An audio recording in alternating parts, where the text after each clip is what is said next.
Signal ಅಲ್ಲಿ ನಿಂತಿರ್ತಾರೆ, ಹಿಂಗ್ ಬಂದು ಬಗೀರ ಸರ್ ಬಗೀರ ಮಸ್ 150 ಹಾ, ರೂಪಾಯಿ ಮಸ್ತ್. ಸರ್ ಹಾ, ಪ್ಲೀಸ್ ಮಸ್ತ್. ತಗೊಳ್ಳಿ ಅಂತ ಹಾ. ಹೇಳ್ತೀವಿ. ಏ ಅಂದ್ರೆ ಆ ಕ್ಯಾರೆಕ್ಟರ್ ಆ ಮಾಡಿದ್ದಾರೆ. ಕ್ಯಾರೆಕ್ಟರ್ ಮಾಡಿದ್ ನಾನು. ಹೌದಾ? ಬೆಳಿಗ್ಗೆ 8 ಗಂಟೆ ಆದ್ರೆ ಕಂಠೀರವ ಸ್ಟುಡಿಯೋದಲ್ಲಿ ಇರ್ತಿದ್ದೋ. ಅಲ್ಲಿ ಕಂಠೀರವ ಸ್ಟುಡಿಯೋದಲ್ಲಿ ಕೂತ್ಕೊಂಡ್ರೆ ಯಾವ್ದಾದ್ರು ಸೀರಿಯಲ್ ಸಿನಿಮಾಗಳು ನಡೀತಿದ್ರೆ ಅಲ್ಲಿ ಹೋಗಿ ಚಾನ್ಸ್ ಕೇಳ್ತಿದ್ದೋ. ಕಾಮಿಡಿ ಅಂದ್ರೆ ಇಷ್ಟ ಅಂತಲ್ಲ, ಅವ್ರು ಯಾವ ಕ್ಯಾರೆಕ್ಟರ್ ಕೊಡ್ತಾರೆ ಅದಕ್ಕೆ ಜೀವ ತುಂಬದ ಒಬ್ಬ ಕಲಾವಿದ. ಹೌದು, ಹೌದು.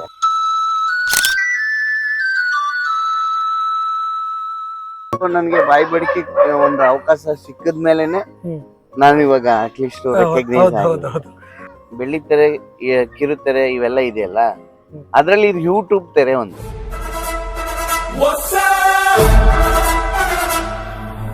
ಈಗ ಶಾರ್ಟ್ ಮೂವಿಗಳಿಗೆ ಯಾಕೆ ರಿಲೇಟ್ ಜಾಸ್ತಿ ಅಂತ ಸಿನಿಮಾಗಳಿಗೂ ಇದೆ, ಬಟ್ ಫಸ್ಟ್ ನೀವು ರೆಕಗ್ನೈಸ್ ಆಗಕ್ ಸ್ಟಾರ್ಟ್ ಆಗಿದ್ದು, ಈಗ ಜನಗಳಿಗೆ ಮಾತಾಡಕ್ ಸ್ಟಾರ್ಟ್ ಮಾಡಿದ್ದು ಆ ಶಾರ್ಟ್ ಮೂವೀಸ್ ಕಡೆಯಿಂದಾನೆ. ಹೌದು. ಅದ್ರಲ್ಲೂ ಕಾಮಿಡಿ ಕ್ಯಾರೆಕ್ಟರ್. ನಿಮ್ಗೆ ಕಾಮಿಡಿ ಅಂದ್ರೆ ಇಷ್ಟನಾ? ಯಾವ ರೀತಿ ಅಂತ? ಈಗ ಕಾಮಿಡಿ ಅಂದ್ರೆ ಇಷ್ಟ ಅಂತಲ್ಲ, ಅವ್ರು ಯಾವ ಕ್ಯಾರೆಕ್ಟರ್ ಕೊಡ್ತಾರೆ ಅದಕ್ಕೆ ಜೀವ ತುಂಬದ ಒಬ್ಬ ಕಲಾವಿದ. ಹೌದು, ಅಷ್ಟೇ.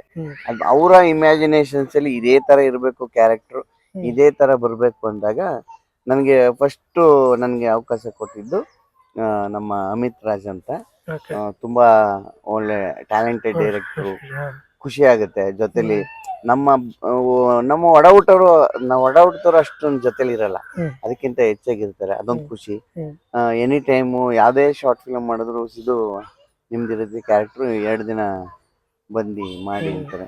ನಾವು ಏನಂದ್ರೆ ನಮ್ಮ ಟೀಮಲ್ಲಿ ಫಸ್ಟ್ ರಿಹರ್ಸಲ್ ಮಾಡ್ಕೋತೀವಿ. ರಿಹರ್ಸಲ್ ಏನಾದರೂ ಇಂಪ್ರೂವೈಸೇಷನ್ ಆಗ್ಬೋದು, ಅದು ಬೇಡ ಅಂತ ಆಗ್ಬೋದು, ಎಲ್ಲ ಹೇಳಿದ್ರು ನಮ್ಮ ಡೈರೆಕ್ಟರ್ ಹೇಳ್ತಾ ಇರ್ತಾರೆ. ಅವರು ಹೇಳೋ ವೇವು ಮಾಡಿಸೋ ರೀತಿ ಸೂಪರ್ ಆಗಿದೆ. ಹಂಗಾಗಿ ಅವರು ನನಗೆ ಬಾಯಿ ಬಡಿಕೆ ಒಂದು ಅವಕಾಶ ಸಿಕ್ಕದ ಮೇಲೆನೆ ನಾನು ಇವಾಗ ಅಟ್ಲೀಸ್ಟ್ ರೆಕಗ್ನೈಸ್ ಆಗಿದೆ. ಅಂದ್ರೆ ಅದೇ ನಿಮ್ ಡೈರೆಕ್ಟರ್ ಬಗ್ಗೆ ಹೇಳ್ತಾ ಇದ್ರಿ, ಯಾವ್ದೋ ಒಂದು ಶಾರ್ಟ್ ಮೂವಿ ಮಾಡ್ತಾರೆ ಅಂದ್ರೆ ಫಸ್ಟ್ ಒಂದು 10 ನಿಮಿಷ ಅದನ್ನ ಡೈಲಾಗ್ ಕೊಟ್ಟು ಇದು ಹೇಳಿಸ್ತಾರೆ. ಬಟ್ ನಿಮ್ಮ ಟೀಮ್ ಅಲ್ಲಿ ಫಸ್ಟ್ 2-3 ದಿನ ರಿಹರ್ಸಲ್ ಆಗುತ್ತೆ, ಆಮೇಲೆ ಟೇಕ್ಗಳಾಗುತ್ತೆ. ಅಂದ್ರೆ ಒಂದು ಮೂವಿ ಮಾಡೋ ರೇಂಜ್ಗೆ ಇರುತ್ತೆ ನಿಮ್ಮ ಶಾರ್ಟ್ ಮೂವಿ ಅಂತ ಹೇಳ್ಬೋದು. 100%. ಅಂದ್ರೆ ಅದನ್ನೇ ಹೇಳಿದ್ರು, ಅವರು ಬರ್ದಿರೋದಕ್ಕಿಂತ ಏನಾದ್ರು ಇಲ್ಲಿ ರಿಹರ್ಸಲ್ ಹೋದಾಗ ಸಿಗ್ಬೋದೇನೋ, ಅಥವಾ ಆಕ್ಟಿಂಗ್ ಯಾವ ತರ ಮಾಡ್ತಾರೆ, ಯಾರ್ಯಾರಾದ್ಮೇಲೆ ಅವ್ರ ಭಾವನೆಗಳನ್ನ ಹಂಚ್ಕೊಂತಾರೆ, ಅದೊಂದಿರುತ್ತೆ. ಅದಕ್ಕೋಸ್ಕರನೇ ನಾವು 2 days ರಿಹರ್ಸಲ್ ಆಗಿ 2 days ಶೂಟ್ ಆಗುತ್ತೆ. ಶೂಟಿಂಗು ಒಂದಿನ ಎಕ್ಸ್ಟ್ರಾನು ಆಗ್ಬೋದು, ಆ ತರ ಆಗುತ್ತೆ.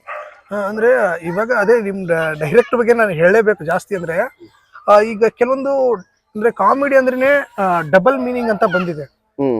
ಬಟ್ ನಿಮ್ಮ ಡೈರೆಕ್ಟರ್ ಅಂದ್ರೆ ಇರೋದ್ರಲ್ಲೇ ಹೊಸತನನ ತಗೊಂಡ್ಬಂದು ಅದ್ರಲ್ಲೇ ಪಂಚ್ ಕೊಡೋದಿದೆಯಲ್ಲ, ಅದು ಚೆನ್ನಾಗಿ ಬರುತ್ತೆ ನಿಮ್ಮ ಇದ್ರಲ್ಲಿ ಅಂತ. ಹೌದೌದು. ಅಂದ್ರೆ ಅವರು ರಿಯಾಲಿಸ್ಟಿಕ್ ನೇ ಯೋಚನೆ ಮಾಡ್ಬಾರ್ದು. ಅವ್ರಿಗೆ ಏನಾದ್ರು ಥಾಟ್ ಬಂದ್ರೆ ನೋಟ್ ಮಾಡ್ಕೋತಾರೆ. ಆ ನೋಟ್ ಮಾಡ್ಕೊಂಡು ಥಾಟ್ ಏನಾದ್ರು ಇವಾಗ ನೆಕ್ಸ್ಟ್ ಶಾರ್ಟ್ ಫಿಲ್ಮ್ ಮಾಡ್ತೀನಿ ಅಂದಾಗ ಆ ಥಾಟ್ ಅನ್ನ ಅದನ್ನ ಲೈನ್ ಬರ್ದಿರ್ತಲ್ಲ, ಆ ಲೈನ್ ಮೇಲೆ ವರ್ಕ್ ಮಾಡ್ತಾರೆ.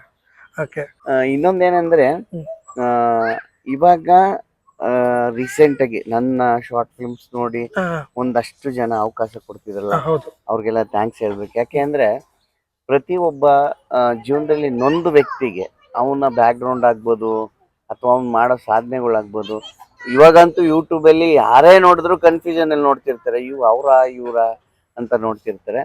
ನನ್ನ ವಿಡಿಯೋ ನೋಡಿದಂಥ ಪ್ರತಿ ಒಬ್ಬ ಆಡಿಯನ್ಸ್ಗೂ ಕೂಡ ಧನ್ಯವಾದ ಹೇಳ್ತೀನಿ. ಯಾಕೆ ಅಂದರೆ ನಾವು ಯೂಟ್ಯೂಬ್ ಕಲಾವಿದರಾಗಿ ನೀವು ನೋಡಿ ನಮ್ಮನ್ನು ಅಷ್ಟು ಕ್ಯಾರೆಕ್ಟರ್ನ ಗ್ರಹಿಸ್ತೀರ ಅನ್ನೋದಕ್ಕೆ ನಾವು ಥ್ಯಾಂಕ್ಸ್ ಹೇಳಬೇಕು. ಯಾಕೆಂದರೆ ನೆಕ್ಸ್ಟು ನಮ್ಮದು ಟೈಟಾನಿಕ್ ಅಂತ ಒಂದು ರಿಲೀಸ್ ಆಗ್ತಿದೆ, ಅದನ್ನು ನೋಡಿ ಸಪೋರ್ಟ್ ಮಾಡ್ತೀರಾ ಅಂತ ಖಂಡಿತವಾಗ್ಲೂ ನಂಬಿರ್ತೀವಿ. ಯಾಕೆಂದರೆ ನಮ್ಮ ಟೀಮು ಇವತ್ತು ಒಂದು ಪ್ರಥಮ ಸ್ಥಾನದಲ್ಲಿ ಇದೆ ಅನ್ನೋದಕ್ಕೂ ಹೆಮ್ಮೆ ಇದೆ ನಮಗೆ. ಇನ್ನೊಂದು, ಇವಾಗ ಈಗ ಒಂದು ಸೋಷಿಯಲ್ ಮೀಡಿಯಾ ಅಂತ ಬಂದಿದೆ. ಈಗ ರೀಲ್ಸ್ ಆಗಿರ್ಬೋದು, ಇನ್ನೊಂದು ಅಂದ್ರೆ ನೀವು ಮಾಡೋ ಟೈಮಲ್ಲಿ ತುಂಬಾ ಸ್ಟ್ರಗಲ್ ಪಟ್ಟಿದ್ರ. ಈಗ ಒಂದು ಫೋಟೋ ಹಿಡ್ಕೊಂಡು ಹೋಗೋದಾಗಿರ್ಬೋದು, ಅಂದ್ರೆ ನಂಗೊಂದು ಚಾನ್ಸ್ ಕೊಡಿ, ಈ ತರ ಕೊಡಿ ಅಂತ. ಇವಾಗ ತುಂಬಾ ಈಜಿ ಅಂತ ಅನ್ಸುತ್ತಾ? ಅಂದ್ರೆ ರೀಲ್ಸ್ ಮಾಡೋರ್ನ ಕೆಲವೊಂದಕ್ಕೆ ತಗೊಳ್ತಾರೆ, ಶಾರ್ಟ್ ಮೂವಿ ಆಗಿರ್ಬೋದು, ಸಿನಿಮಾಗೆ ತಗೊಳ್ತಾ ಇದ್ರೆ. ಹೌದು, ನಿಜ. ಇವಾಗ ಒಂದು ಸಿನಿಮಾ ಮಾಡ್ತಿದೀವಿ, ಬಾಯ್ಸ್ ನೋ ಕಾಂಪ್ರಮೈಸ್ ಅಂತ. ಒಂದು ರಾಜಣ್ಣನ ಮಗ ಮಾಡಿದ್ರು, ಅದಕ್ಕಿಂತ ಮುಂಚೆ ಮದುವೆ ಮನೆ ಅಂತ ಮಾಡಿದ್ರು. ಆ ಸಿನಿಮಾದಲ್ಲಿ ನಮ್ಮನ್ನ ನೋಡಿ ಒಂದು ಅವಕಾಶ ಕೊಟ್ಟು, ಯೂಟ್ಯೂಬ್ ನೋಡೇ ಅವಕಾಶ ಕೊಟ್ಟಿರೋದು. ಅಂದ್ರೆ ಈ ಕ್ಯಾರೆಕ್ಟರ್ ಇದಕ್ಕಾಗುತ್ತೆ, ಇವ್ರು ಈ ಕ್ಯಾರೆಕ್ಟರ್ ಕೊಟ್ರೆ ಜೀವ ತುಂಬ್ತಾರೆ ಅಂತ. ನಾವು ಯೂಟ್ಯೂಬ್ ಆಮೇಲೆ ಮಜಾ ಬರ್ತಾ ಹೋದಲ್ಲಿ ಮಾಡಿರೋರು, ಆಮೇಲೆ ಕಾಮಿಡಿ ಕಿಲಾಡಿಲಿ ಮಾಡಿರೋರು 4-5 ಜನನು ವರ್ಕ್ ಮಾಡ್ತಿದ್ವಿ. ಹ್ಮ್ ಓಕೆ.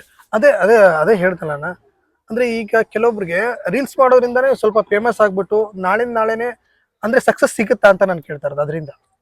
ಸರ್ ಅದು ನಮ್ಗೆ ರೀಲ್ಸ್ ಅಂತ ನಮ್ಗೆ ಗೊತ್ತಿಲ್ವಲ್ಲ. ನಾವು ಸಿನಿಮಾದಲ್ಲಿ ಸ್ಟ್ರಗಲ್ ಮಾಡಿ ಇವತ್ತು ಹಾ, ಅವಕಾಶ ಹೌದು ಸಿಕ್ಕಿರೋದು ಹೌದು ಬಿಟ್ರೆ ಹೌದು. ಹ್ಮ್ ನಾವು ರೀಲ್ಸ್ ಮಾಡಂತೂ ನಾನು ಆ, ಯಾವ್ದು ಅದೇ ಅವಕಾಶ ಅದನ್ನೇ ಹೇಳ್ತಾ ಸಿಕ್ಕಿಲ್ಲ. ಇರೋದು ನಿಮ್ ನೀವು. ರೀಲ್ಸ್ ಚೆನ್ನಾಗಿದೆ ಸರ್, ಹಾ, ಆಕ್ಟಿಂಗ್ ಬನ್ನಿ ಮಾಡಿ ಹಾ, ಅಂತ ಆ ಕಲ್ತಿಲ್ಲ. ತರ. ನಮ್ದೇನಂದ್ರೆ ಶಾರ್ಟ್ ಫಿಲ್ಮ್ಸ್, ಮೂವಿ. ಹಾ, ಒಂದೇನಂದ್ರೆ ಬೆಳ್ಳಿತೆರೆ ಬೆಳ್ಳಿತೆರೆ ಕಿರುತೆರೆ ಇವೆಲ್ಲ ಇದೆಯಲ್ಲ, ಹ್ಮ್. ಅದ್ರಲ್ಲಿ ಇದು ಯೂಟ್ಯೂಬ್ ತೆರೆ ಒಂದು ಹೌದು ಹೌದು ಹೌದು. ಅಲ್ವಾ, ಹಂಗಾಗಿ ಹಾ. ಅಷ್ಟೇ. ಹ್ಮ್.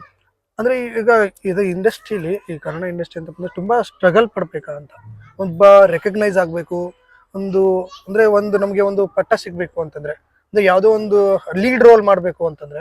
ಸೊ ಲೀಡ್ ರೋಲ್ ಮಾಡಬೇಕು ಅಂತಂದಾಗ ಏನಾಗುತ್ತೆ ಅಂದ್ರೆ, ಈಗ ಕಷ್ಟಪಡ್ಬೇಕು ಅಂತ ಇವಾಗ ಯಾವುದೇ ಒಂದು ಕೆಲಸ ಆದ್ರೂ ಕೂಡ ಹ್ಮ್ ಕಷ್ಟಪಡ್ಲೇಬೇಕಲ್ವಾ. ಇವಾಗ ಒಂದು ಬಿಸ್ನೆಸ್ ಮಾಡ್ತಿರ್ತಾರೆ, ಒಂದು ಫ್ಯಾಕ್ಟ್ರಿ ಓಪನ್ ಮಾಡ್ತಾರೆ, ಅವರೆಲ್ಲ ಕಷ್ಟಪಟ್ರೆ ತಾನೇ ಅವ್ರು ಮುಂದೆ ಬರೋದು. ಹೌದು.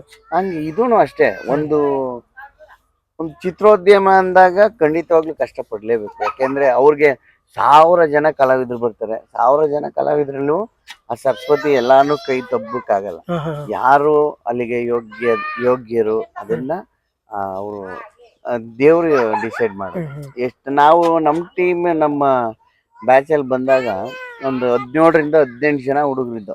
ಹಾ, ಕಂಠೀರವ ಸ್ಟುಡಿಯೋ ಬೆಳಿಗ್ಗೆ 8 ಗಂಟೆ ಆದ್ರೆ ಕಂಠೀರವ ಸ್ಟುಡಿಯೋದಲ್ಲಿ ಇರ್ತಿದ್ದೋ.